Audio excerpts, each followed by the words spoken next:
Good morning dear students, how are you? Okay, तो आज हम लोग five kingdom system of classification पढ़ेंगे। 5 जगत वर्गीकरण पढ़ेंगे। तो ये 5 जगत वर्गीकरण एक अमेरिका के वैज्ञानिक R.H. विटेकर द्वारा 1969 में दिया गया था और इसमें इन्होंने समस्त प्राणियों को उनके विभिन्नताओं और विकास के आधार पर 5 जगत में बांटा था, 5 किंगडम्स में बांटे थे। इसीलिए इस वर्गीकरण को 5 किंगडम सिस्टम ऑफ क्लासिफिकेशन कहा जाता है। इन्होंने समस्त प्राणियों को 5 जगत में बांटने के लिए कुछ आधार चुना था और उनके जो 5 जगत में बांटने का जो आधार है वो निम्नलिखित है। बेस ऑफ क्लासिफिकेशन, ये इनके क्लासिफिकेशन का आधार है।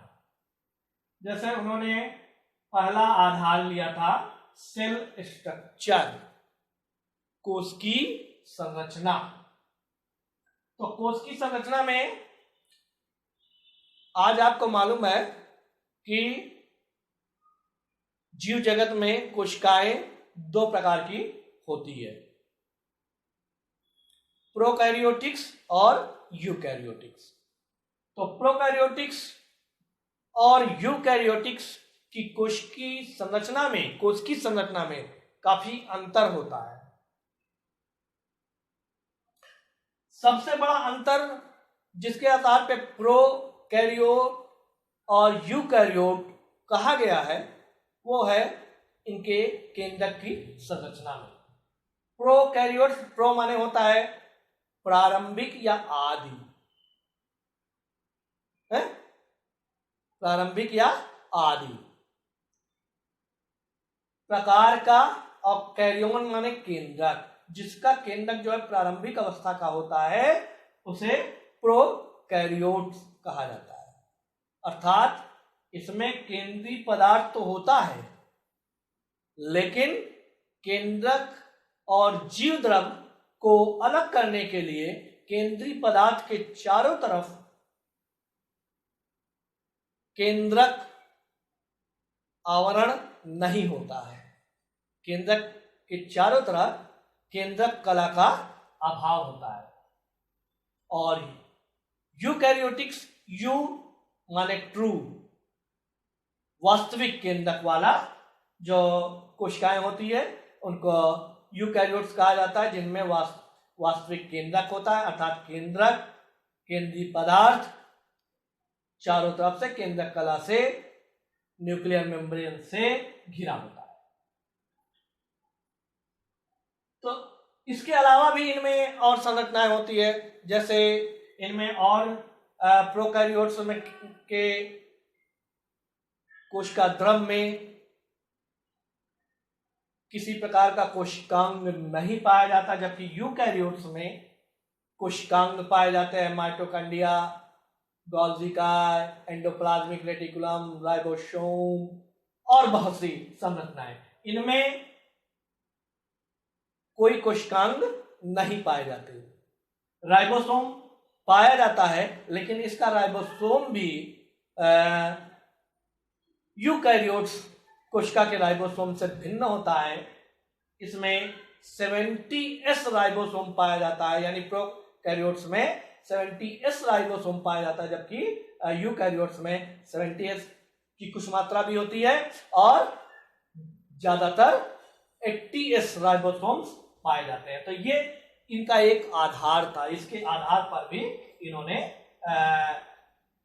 ये जो जीवों का वर्गीकरण है 5 जगत में, उसके आधार पर भी बांटने में इनको आसानी हुई या सहूलियत हुई।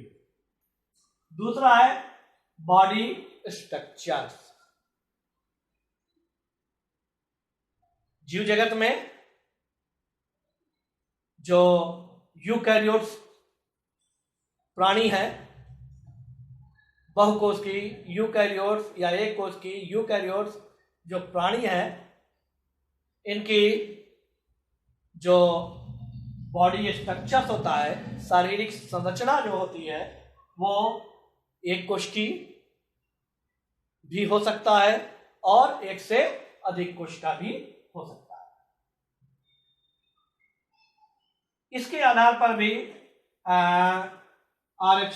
विटेकर को वर्गीकरण में सहूलियत हुई और इसके आधार पर भी इन्होंने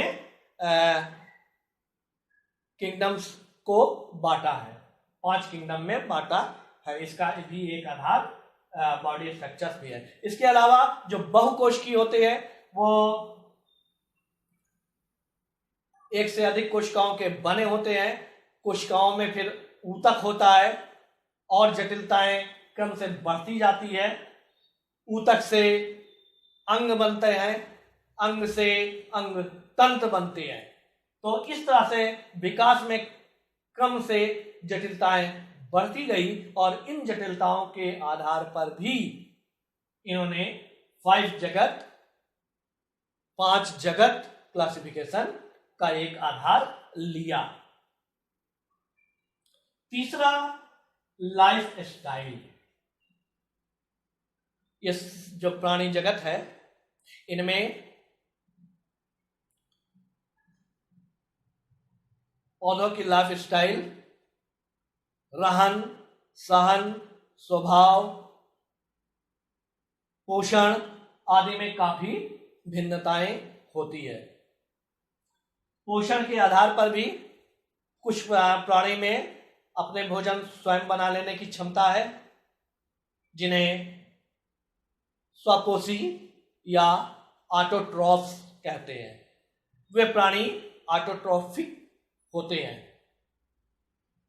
जैसे ग्रीन प्लांट्स, हरे पौधे, इनमें क्लोरोप्लास्ट पाया जाता है और क्लोरोप्लास्ट जो है सूर्य की उपस्थिति में जल और कार्बन डाइऑक्साइड को परस्पर संश्लेषित करके कार्बोहाइड्रेट का संश्लेषण करते हैं। ये कार्बोहाइड्रेट स्वयं पौधे के पोषण में काम आता है और दूसरे प्राणी और अन्य प्राणी मुख्य रूप से जैसे जंतु हैं, ये पोषण के आधार पर इन पौधों पर ही निर्भर होते हैं। तो ऐसे प्राणियों को परपोषी हेटेरोट्रॉफिक कहा जाता है। ऐसे प्राणी को हेटेरोट्रॉफिक, जो पोषण के लिए दूसरे पर निर्भर होते हैं, और ये प्राणी हेटेरोट्रॉफ्स होते हैं। इसके अलावा कुछ ऐसे भी प्राणी हैं जो इनसे थोड़ा हट करके इनके मृत शरीर पर भी पाए जाते हैं। उन्हें मृत शरीर से ही उनका विघटन करके उनसे अपने भोजन का अवशोषण करते हैं। ऐसे प्राणी सेप्रोफाइट कहलाते हैं, सेप्रोफिटिक होते हैं। ये जो है सेप्रोफिटिक होते हैं। इनमें मुख्य रूप से कवक्स आदि आते हैं। और चौथा आधार जो इन्होंने अपने 5 किंगडम सिस्टम ऑफ क्लासिफिकेशन में लिया, वो है फाइलोजेनेटिक रिलेशनशिप। अलग अलग जातियों के प्राणी में, भिन्न जाति के प्राणी में फाइलोजेनेटिक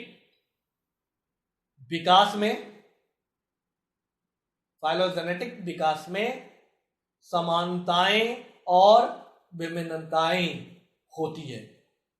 इस समानताओं और विभिन्नताओं के आधार पर इन्होंने ये 5 जगत क्लासिफिकेशन किया था।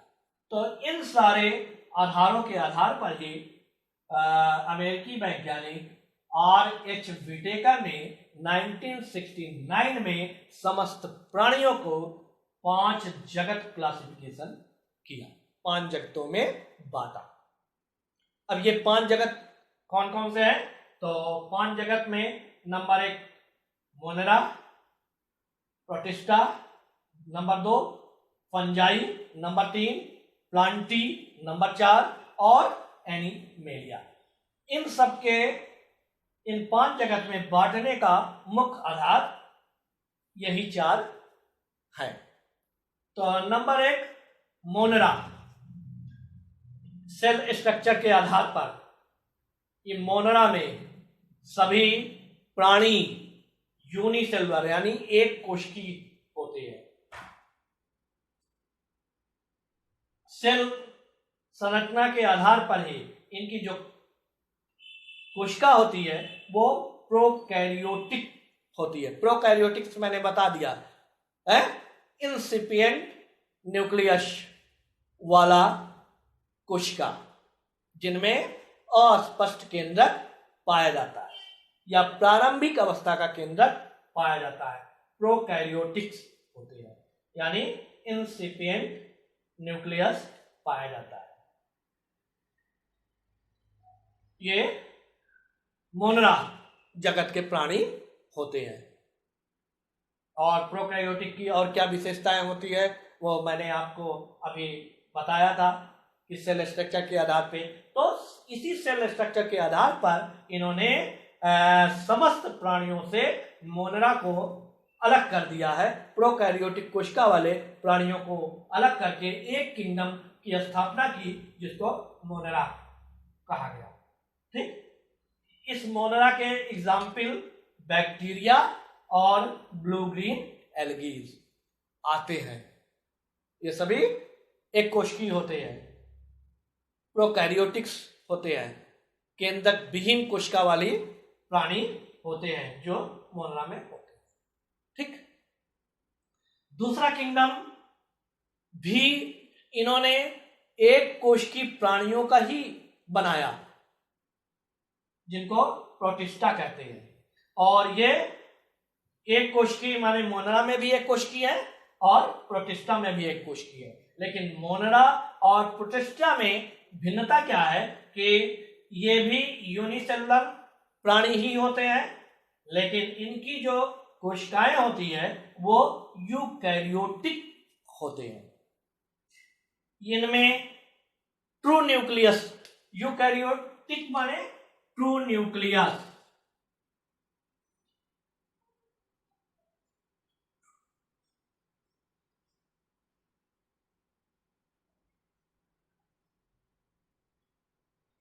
ट्रू न्यूक्लियस वाला ये प्राणी, ये पूरा जगत जो है यूकैरियोटिक्स वाले होते हैं, यूनिसेलुलर यूकैरियोटिक्स, जिसमें वास्तविक केंद्रक पाया जाता है।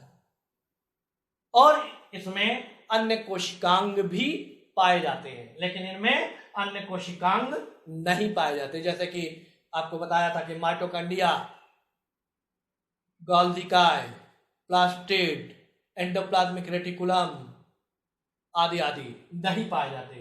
लेकिन इनमें जो है राइबोसोम्स पाए जाते हैं, इनमें जो है 70S राइबोसोम पाया जाता है, लेकिन इनमें जो है 80S, मुख्य रूप से 80S राइबोसोम पाए जाते हैं और 70S राइबोसोम भी पाया जा सकता है।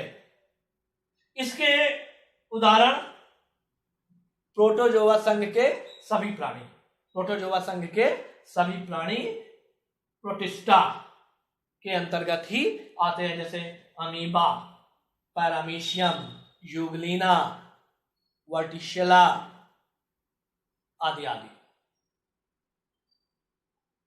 ठीक, अब तीसरा जो इन्होंने प्राणियों के भी जगत बनाया वो था फंजाई, कवकों का किंगडम।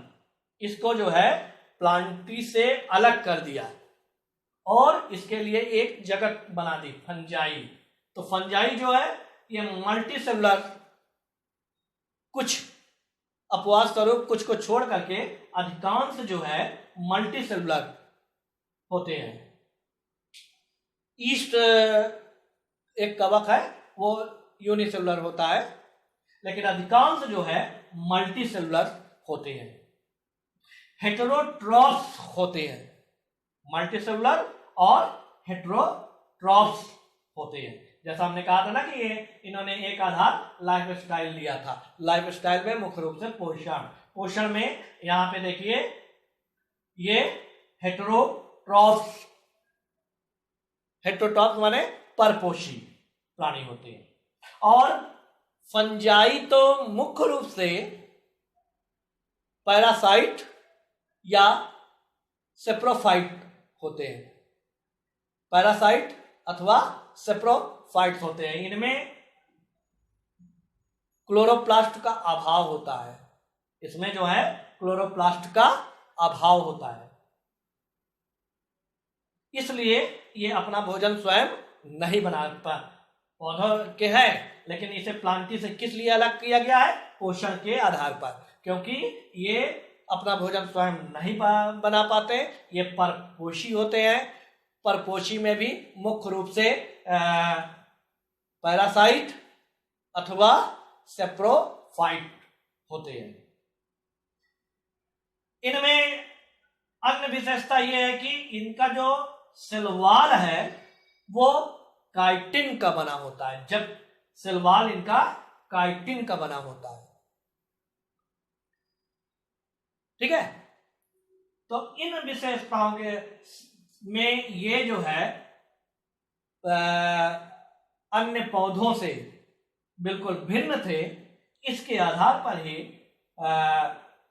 आर.एच. व्हिटेकर ने एक अलग जगत फंजाई जगत बनाया और उसके अंतर्गत समस्त फंजाई को रख दिया। उदाहरण के तौर पर जैसे राइजोपस, म्यूकर, ईस्ट आदि आदि इसके अंतर्गत आते हैं, पेंसिलिनियम आदि, ठीक। अब चौथा जो शेष प्राणी बचे बहुकोश की, ये सभी बहुकोश की है और इनको भी पोषण के आधार पर प्लांटी माने जो स्वयं पोषी थे, ऑटोट्रॉफ्स थे, उनको प्लांटी के अंतर्गत रख दिया और जो हेटेरोट्रॉफ्स थे, मल्टीसेलुलर हेटेरोट्रॉफ्स थे, उन्हें एनिमेलिया के अंतर्गत रख दिया। इनमें अन्य विशेषताएं क्या है कि पौधे अपना भोजन स्वयं बना लेते हैं, ये मल्टीसेलुलर होते हैं और ऑटोट्रॉफ्स होते हैं। इनमें कोशिका भित्ति पाई जाती है, इनमें भी कोशिका भित्ति पाई जाती है, लेकिन हमने आपको बताया था इसकी कोशिका भित्ति इसके कोशिका भित्ति से भिन्न होती है। इसे कवक सेलुलोज अथवा काइटिन कहा जाता है। कवक सेलुलोज अथवा काइटिन, ये जो पॉलीसेक्राइड्स है। इसी तरह से इसकी जो कोशिका भित्ति है वो सेलुलोज की बनी होती है। सेलुलोज पॉलीसेक्राइड्स होते हैं। ये अपना भोजन स्वयं बना लेते हैं, इनमें प्रकाश संश्लेषण की क्रिया होती है, ठीक है। तो ऐसे प्राणियों को इन्होंने प्लांटी में रख दिया और इसके अंतर्गत समस्त ग्रीन प्लांट, इसमें कवक भी इसमें एल्गी भी आ जाते हैं, ब्रायोफाइटा भी आ जाते हैं, टेरिडोफाइटा भी आ जाते हैं, जिम्नोस्पर्मी भी आ जाते हैं और एंजियोस्पर्मी पुष्पी पौधे भी आ जाते हैं, बीजी पौधे भी आ जाते हैं, समस्त ग्रीन प्लांट्स आ जाते हैं जिनमें ऑटोट्रॉफ्स होते हैं, ठीक। अब इसके बाद पांचवा जगत एनिमेलिया हेटेरोट्रॉफ्स। ये हेटेरोट्रॉफ्स होते हैं, मल्टी सेलुलर होते हैं। भोजन के लिए ये इसी प्लांट पर निर्भर होते हैं, इसीलिए हेटेरोट्रॉफ्स कहलाते हैं। और ये भोजन का अंतर ग्रहण करते हैं, भोजन का इंगेशन करते हैं, जबकि ये फंजाई जो है ये भी हेटेरोट्रॉफ्स है, लेकिन ये भोजन का अवशोषण करते हैं, एब्जॉर्ब करते हैं ये भोजन अपने उसे जो सड़े गले पदार्थ होते हैं उन्हीं के विघटन के पश्चात उसका अवशोषण करते हैं, और जबकि ये इंगेशन अंतर्ग्रहण करते हैं। इनमें एनिमेलिया के जो कोशिका जो बहुकोशिकीय हैं उनकी जो कोशिकाएं हैं और उस कोशिकाओं में सेल वॉल का अभाव होता है, इनके कोशिका में कोशिका भित्ति नहीं पाई जाती। और इनमें मुख्य एक विशेषता है कि ये जो है लोकोमोशन करता है, रक्षा, सुरक्षा, आवास, भोजन तथा अन्य आवश्यकताओं के लिए ये एक स्थान से दूसरे स्थान को गमन करती है, इनकी विशेषता है। और मुख्य विशेषताएं जो है जो इनसे भिन्नता है, जिसके आधार पे ये भिन्न है, वो सेल वॉल और हेटेरोट्रॉफ्स, सेल वॉल और लोकोमोशन। तो ये आर.एच. विटेकर का 5 किंगडम सिस्टम ऑफ क्लासिफिकेशन कहलाता है, जिसमें इन्होंने समस्त प्राणियों को 5 जगतों में बांट दिया था: मोनरा, प्रोटिस्टा, फंजाई, प्लांटी और एनिमेलिया। अब इनकी मेरिट और डीमेरिट। हाँ, तो अब हम जो है 5 किंगडम सिस्टम की मेरिट माने विशेषताएं और डीमेरिट यानी उनकी कमियां देखते हैं, क्या क्या इनमें मेरिट है और क्या डीमेरिट है। तो अगर हम 5 किंगडम सिस्टम की मेरिट की बात करें तो इसमें 5 जगत क्लासिफिकेशन सिस्टम में जो प्रोकैरियोटिक्स थे उन सभी प्राणियों को मोनरा जगत में रख दिया गया है, ये इसकी एक विशेषता है। माने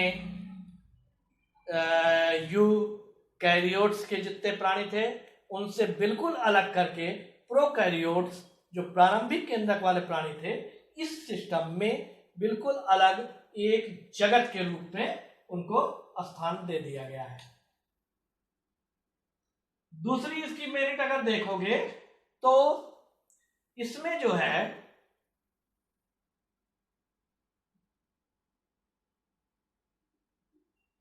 किसी प्रारंभिक जीव से फाइलोजेनेटिक इवोल्यूशन वो कंटिन्यूअस एवोल्यूशन लगता है। पेड़ पौधे और जंतुओं के जो विकास है वो एक निरंतर विकास, और वो निरंतर विकास एकदम नेचुरल फॉर्म में लगता है। इसमें जो यानी कि continuous evolution in natural form में इस सिस्टम में दिखाई पड़ता है। फिर तीसरी इसमें मेरिट क्या है, जैसे कुछ इंटरमीडिएट जीव है जिसमें यूग्लिना और क्लेमाडोमोनास, ये ऐसे प्राणी है जिनमें जंतुओं की भी विशेषता होती है और वनस्पतियों की भी विशेषता होती है। इस कारण इन्हें जंतु और वनस्पति या पौधे के बीच की कड़ी कहते हैं, इसीलिए इन्हें जो है जंतुओं के साथ भी रखा जाता है था और वनस्पतियों के साथ भी रखा जाता था। तो ऐसे प्राणियों को आर.एच. विटेकर ने एक कोशिकी केंद्रक युक्त किंगडम प्रोटिस्टा में रख करके इस विवाद या अपवाद को समाप्त कर दिया। तो intermediate organism like Euglena and Chlamydomonas in protista, जो कि प्रोटिस्टा में रखा गया है। ठीक है, फिर कभी ये माने जैसा कि हम लोग पहले ही पढ़ चुके हैं या जानते हैं कि शुरू से ही जो कवक है पोषण के आधार पे, संरचना के आधार पे, उनकी कोशिका भित्ति के आधार पे सामान्य पौधों से काफी भिन्न थे। इसलिए वैज्ञानिक इसको फंजाइयों को पौधों के साथ रखने में हमेशा संकुचाते रहे हैं। वो इनको जो है वनस्पतियों के साथ यानी प्लांटी किंगडम में रखने के लिए सहमत नहीं थे। तो ऐसे में आर.एच. विटेकर ने क्या किया कि इन फंजाई के लिए अपने 5 किंगडम क्लासिफिकेशन में एक अलग से किंगडम बनाया, फंजाई। उसके अंतर्गत समस्त बहुकोशिकी फंजाई को रख दिया। तो ये इनकी मेरिट हो गई। अब इन सारे खूबियों के साथ साथ अभी भी इनमें कुछ कमियां हैं, जिसे हम डिमेरिट्स ऑफ 5 किंगडम सिस्टम। ठीक, number 1, no phylogenetic relationship in all organism. इसके अंतर्गत जो 5 किंगडम सिस्टम का क्लासिफिकेशन किया गया है, तो इनमें जो समस्त प्राणियों को 5 जगतों में बांटा गया है, तो इनमें सभी प्राणियों के बीच फाइलोजेनेटिक रिलेशनशिप नहीं होता। सभी में फाइलोजेनेटिक रिलेशनशिप दिखाई नहीं पड़ता, कुछ अपवाद भी होते हैं।